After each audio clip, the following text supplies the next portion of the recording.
7 मेला मिशीवाल्याला घालवा आणि नोव्हेंबर मध्ये दाढीवाल्याला घालूया।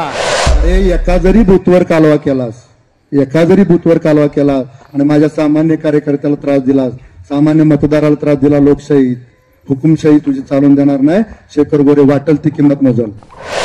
84 वर्षाचा तरुण योद्धा घाबरत नाही, मी तर त्यांच्यापेक्षा निम्मे वयाचा आहे।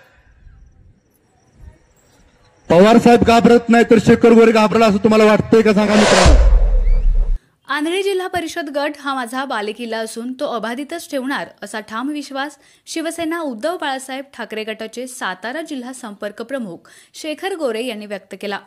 कुळकजाई येथे शनिवारी सायंकाळी झालेल्या कार्यकर्त्यांच्या मेळाव्यात ते बोलत होते।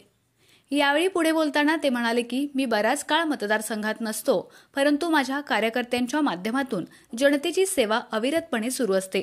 सध्या दुष्काळी भागात मोठ्या प्रमाणात पाण्याची टंचाई जाणवत असताना प्रतिष्ठानच्या माध्यमातून गावोगावी टँकर पुरवण्याचं काम सुरू आहे। त्याचबरोबर रुग्णवाहिकेच्या माध्यमातून अनेक जणांना जीवदान देण्यातही मला यश आलंय। त्यामुळेच तुम्ही सर्वजण माझ्यावर प्रेम करणारे आहात। आंधळी जिल्हा परिषद गट हा माझा पहिल्यापासून बालेकिल्ला राहिलेला आहे। या गटातील लोकांनी माझ्यावर भरभरून प्रेम केलं आहे, त्यामुळेच मला जनतेची सेवा करण्याची प्रेरणा मिळते।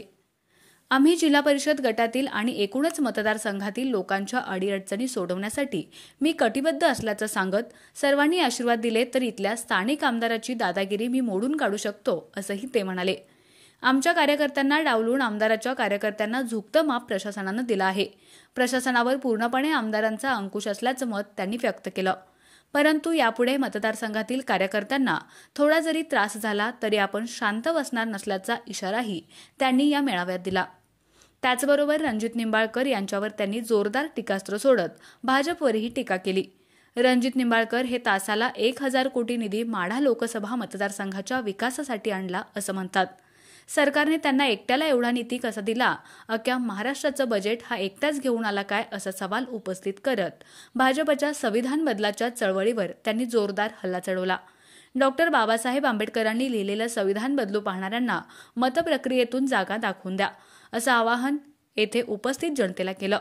यावेळी आंधळी जिल्हा परिषद गटातील बहुसंख्येनं महिला व पुरुष तसेच तरुण वर्ग उपस्थित होता। प्रतिनिधी एकनाथ वाघमोडे, दहिवडी।